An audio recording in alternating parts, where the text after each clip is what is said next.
Baik, Assalamualaikum warahmatullahi wabarakatuh.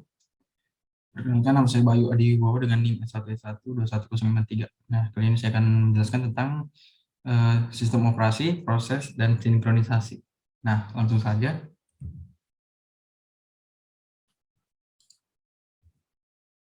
Yang pertama itu konsep interaksi. Penjelasan ringkasnya seperti sinkronisasi diperlukan untuk menghindari terjadinya ketidakkonsistenan data akibat adanya akses data secara konkuren. Nah, proses-proses disebut konkuren jika proses-proses itu ada dan berjalan pada waktu yang sama. Proses-proses konkuren ini bisa bersifat independen atau bisa juga saling berinteraksi. Proses-proses konkuren yang saling berinteraksi memerlukan sinkronisasi agar terkendali dan juga menghasilkan output yang benar. Komunikasi antar proses. Yang pertama, sistem berbagi memori. Sistem berbagi memori atau disebut juga sebagai shared memory system merupakan salah satu cara komunikasi antar proses dengan cara mengalokasikan satu alamat memori untuk dipakai berkomunikasi antar proses. Yang kedua, sistem berkirim pesan. Nah, sistem berkirim pesan adalah proses komunikasi antar bagian sistem untuk membagi variabel yang dibutuhkan. Terdapat dua macam cara berkomunikasi, yaitu yang pertama komunikasi langsung dan kedua komunikasi tidak langsung. Nah, yang kedua sinkronasi. Sinkronasi, pengiriman pesan mungkin dapat diblok atau dapat diblocking. Dan blocking juga dikenal dengan nama sinkron atau asinkron. Ketika dalam keadaan sinkron terjadi dua kejadian. Yang pertama itu blocking send, yaitu pemblokiran pengirim sampai pesan sebelumnya diterima. Kedua, block receive, yaitu pemblokiran penerimaan sampai terdapat pesan yang akan dikirim. Sedangkan untuk keadaan asinkron yang terjadi adalah yang pertama, non-blocking send, yaitu pengiriman dapat terus mengirim pesan tanpa memperdulikan apakah pesan sebelumnya sampai atau tidak. Kedua itu non-blocking receive, yaitu penerima menerima semua pesan baik berupa pesan yang valid atau pesan yang salah atau null. Ketiga, critical section. Critical section adalah segmen kode yang mengakses data yang digunakan proses secara bersama-sama yang dapat membawa proses itu ke bahaya rest condition. Prasyarat solusi critical section, solusi dan masalah critical section harus memenuhi 3 syarat berikut. Yang pertama, mutual exclusion. Merupakan sebuah jalan yang menjamin jika sebuah proses sedang menggunakan variabel atau berkas yang digunakan bersama-sama. Proses lain akan dikeluarkan dari pekerjaan yang sama, misal proses P sedang menjalankan critical section dari proses P, maka tidak ada proses-proses lain yang dapat menjalankan critical section dari proses-proses tersebut. Dengan kata lain, tidak ada dua proses yang berada di critical section pada saat bersamaan. Nah, struktur umum dari proses P adalah seperti ini, bisa dilihat sendiri. Nah, setiap proses harus meminta izin untuk memasuki critical session-nya. Bagian dari kode yang mengimplementasikan izin ini disebut entry session. Akhir dari critical session itu disebut exit section. Bagian kode selanjutnya disebut reminder session. Dari kode di atas dapat kita lihat bahwa untuk bisa memasuki critical session sebuah proses harus melalui entry session. Nah, ini selanjutnya gambar proses dari critical session. Bisa dilihat di sini. Nah, terjadi kemajuan progres. Jika tidak ada proses yang sedang menjalankan critical session-nya dan jika terdapat lebih dari satu proses lain yang ingin masuk ke critical session, maka hanya proses-proses yang tidak sedang menjalankan reminder session-nya yang dapat berpartisipasi dalam memutuskan siapa yang berikutnya akan masuk ke critical session, dan pemilihan siapa yang berhak masuk ke critical session ini dapat ditunda secara tak terbatas sehingga terjadi deadlock. Nah, yang ketiga ada batas waktu tunggu atau bounded waiting.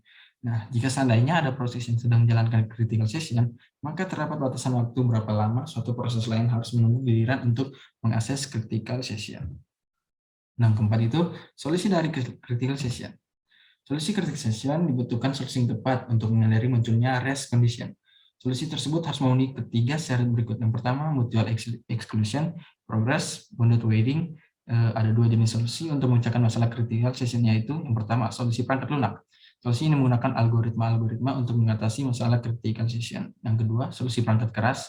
Solusi ini tergantung pada beberapa instruksi mesin tertentu, misalnya dengan menonaktifkan interupsi, mengunci suatu variabel tertentu, atau menggunakan instruksi level mesin seperti test dan set.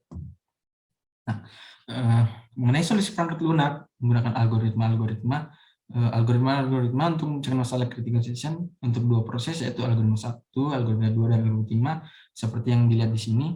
Nah, perlu diingat bahwa algoritma 1 dan algoritma 2 tidak dapat menyelesaikan masalah critical session. Adapun algoritma yang untuk memecahkan masalah critical session untuk N buah proses adalah algoritma tukang roti. Perangkat sinkronasi. Perangkat sinkronasi. Beberapa perangkat sinkronasi yaitu test and set, semafor, dan monitor. Yang pertama itu test and set.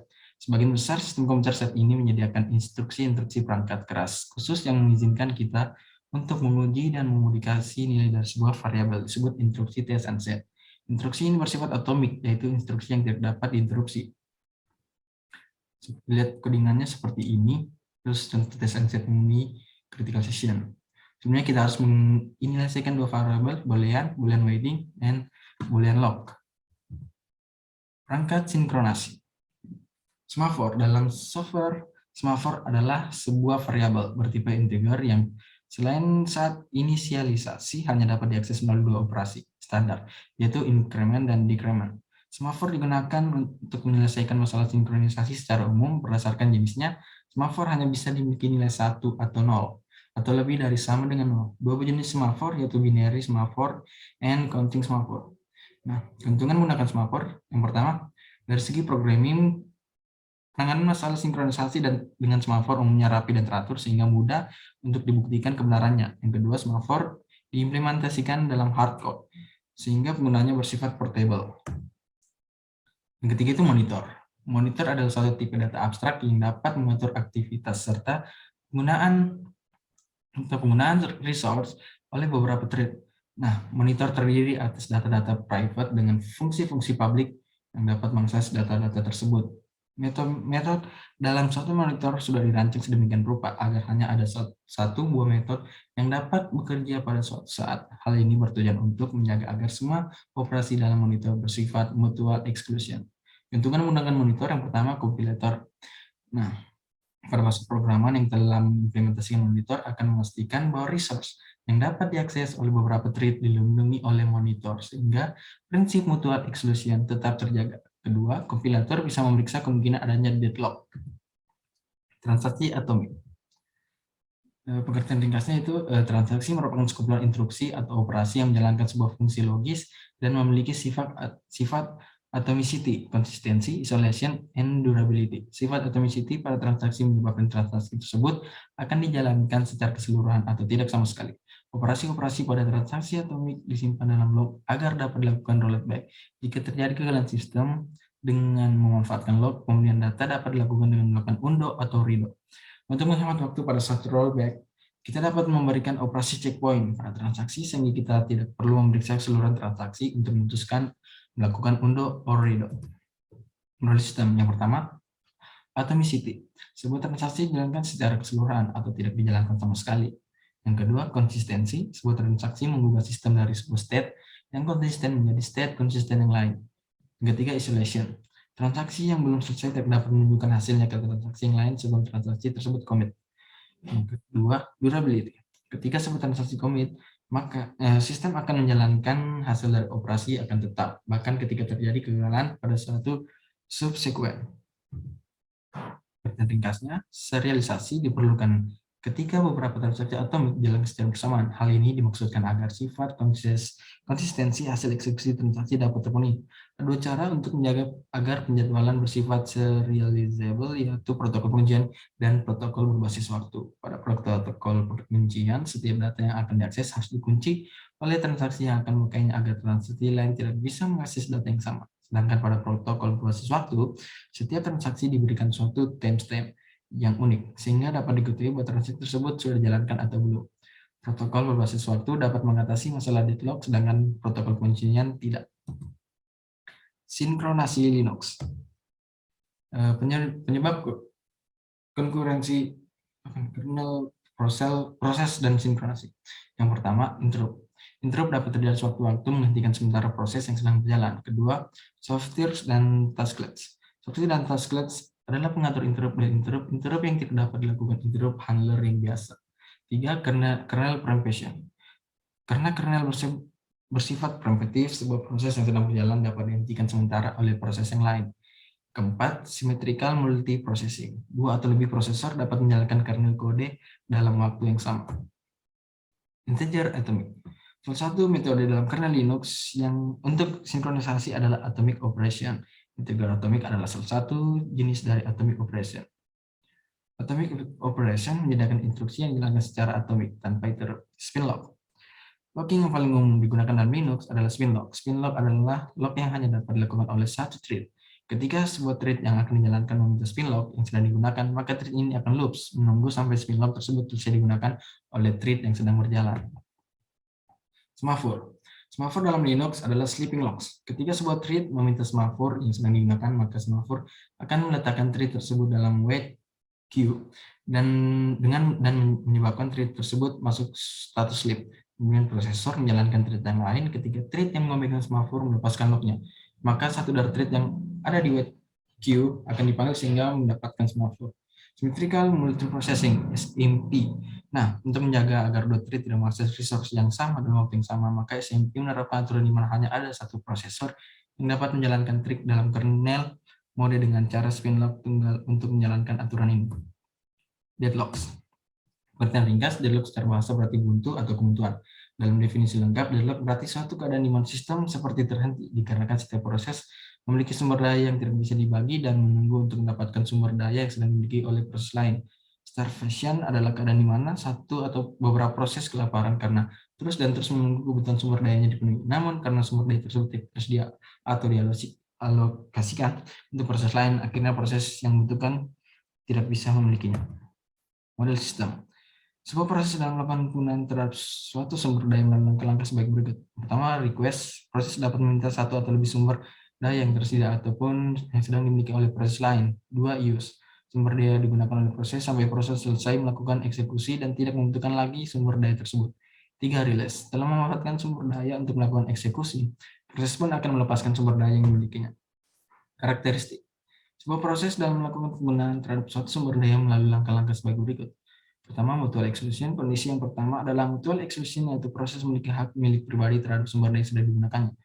Hold and wait. Sumber daya digunakan oleh proses sampai proses selesai melakukan eksekusi dan tidak membutuhkan lagi sumber daya tersebut. Tiga, release. Kondisi yang kedua adalah no preemption, yaitu sebuah sumber daya hanya dapat dilepaskan oleh proses yang memilikinya secara sukarela setelah selesai menggunakannya. 4, circular wait. Kondisi yang terakhir adalah circular wait, yaitu kondisi untuk siklus yang berisi proses-proses yang paling membutuhkan. Penanganan. Yang pertama, pengabaian. Maksud dari pengabaian ini adalah sistem mengabaikan terjadi deadlock dan pura-pura tidak tahu kalau deadlock terjadi. Dua, pencegahan. Penanganan ini dilaksanakan pada saat deadlock belum terjadi pada sistem. Intinya memastikan agar sistem tidak akan pernah berada pada kondisi deadlock. 3, penghindaran. Penghindaran adalah memprediksi apakah tindakan dalam sistem dalam kaitannya dengan proses akan sumber daya dapat mengakibatkan deadlock. 4, pendeteksian dan pemulihan. Proses pendeteksian akan menghasilkan informasi apakah sistem sedang deadlock atau tidak, serta proses mana yang mengalami deadlock. Diagram graf. Komponen alokasi sumber daya. Graf alokasi sumber daya mempunyai komponen layaknya graf biasa. Hanya saja dalam graf alokasi sumber daya ini vertex dibagi menjadi dua jenis, yaitu yang pertama proses. Nah, terdiri dari semua proses yang ada di sistem. Untuk proses, vertexnya digambarkan sebagai lingkaran dengan nama prosesnya. Resource, sumber daya R. Nah, terdiri dari sumber daya yang ada di sistem. Untuk sumber daya vertexnya digambarkan sebagai segi 4 dengan titik di tengahnya yang menunjukkan jumlah instansi yang dapat dialokasikan serta nama sumber dayanya. Algoritma graf alokasi sumber daya untuk mencegah deadlock. Algoritma ini dapat dipakai untuk mencegah deadlock jika sumber daya hanya memiliki satu instan. Pada algoritma ini ada komponen tambahan pada edge, yaitu claim edge sama halnya dengan edge yang lain. Claim edge menghubungkan antara sumber daya dan simpul. Bounded buffer. Pengertian ringkas, pesan-pesan yang dipertukarkan antara proses membutuhkan antrian, sementara yang sering kita sebut sebagai penyangga atau buffer. Buffer dapat dibagi menjadi 3 jenis sesuai kapasitasnya, yaitu buffer yang kapasitasnya 0, buffer yang kapasitas teringat, serta buffer yang kapasitasnya dibatasi sebanyak n. Buffer dengan kapasitas terbatas inilah yang disebut dengan bounded buffer. Menggunakan semaphore untuk proses produsen dan proses konsumen ini digunakan perangkat sinkronisasi semaphore. Semaphore yang digunakan adalah pertama mutex, binary semaphore yang dapat bernilai 0 atau 1 untuk menjaga agar pada suatu waktu buffer hanya dapat diakses oleh satu proses saja. Mutex bernilai 0 jika buffer sedang diakses sebuah proses dan bernilai 1 jika tidak akses dapat meminta satu atau lebih sumber daya yang tersedia ataupun yang sedang dimiliki oleh proses lain. 2, tempat kosong. Counting semaphore berisi data tempat kosong pada buffer. 3, tempat terisi. Counting semafor berisi data tempat terisi pada buffer. Readers or waiters. Pertanyaan ringkas, masalah readers with writers merupakan masalah klasik dalam sinkronisasi. Solusi dari masalah ini diperlukan untuk dapat menjaga konsistensi data. Banyak thread bisa terbagi sumber daya penyimpanan yang sama. Ada thread yang membaca, ada juga yang menulis. Thread yang membaca tersebut readers, membaca, sedangkan yang menulis disebut writers. Nah, semafor adalah sebuah variabel bertipe integer yang selain saat inisialisnya hanya dapat diakses melalui dua metode, yaitu i atau wait tunggu dan lain-lain, berfungsi sebagai increment method. V atau sinyal dan lain-lain, berfungsi sebagai decrement method. Sinkronasi dengan semafor. Pertanyaan ringkas, berikut adalah sebuah program yang menggunakan proses sinkronasi dua arah. Program yang dibuat bahasa Java ini bernama HomePimpa. Contoh program sinkronisasi dua arah adalah semafor berjenis non-spinlock. Penggunaan semafor. Yang pertama, peranan. Dalam permainan HomePimpa kita mengenal dua peranan, yaitu pemain-pemain yang melakukan HomePimpa dan seorang bandar yang berfungsi menentukan kapan permainan dimulai dan kapan permainan berakhir. Dalam hal ini, bandar bertindak sebagai pengatur jalannya permainan. Nah, memulai permainan mulai ketika bandar menyuruhkan HomePimpa. Ketika itu secara serentak pemain-pemain akan melakukan HomePimpa dengan tangannya. Kemudian bandar akan menyuruhkan gambreng sebagai penanda HomePimpa berhenti, sehingga pemain pun menghentikan HomePimpa dan masing-masing akan menunjukkan tangannya apakah telapak atau punggung. Pengecekan pemenang. Apabila bandar menemukan ada di antara telapak atau punggung yang satu, maka satu-satunya pemain itu akan keluar sebagai pemenang. Namun apabila tidak ada di antara telapak atau punggung yang berjumlah satu seperti pada gambar, maka bandar akan mulai permainan dan penjelasan. Program HomePimpa memiliki jumlah bandar yang sama dengan jumlah pemainnya, sehingga setiap pemain memiliki satu bandar. Adapun tujuan sinkronisasi dua arah adalah mengendalikan thread-thread sesuai dengan keinginan kita melalui kendali bandar gambreng yang diimplementasikan pada program HomePimpa. Baik, itu saja. Sekian dan terima kasih.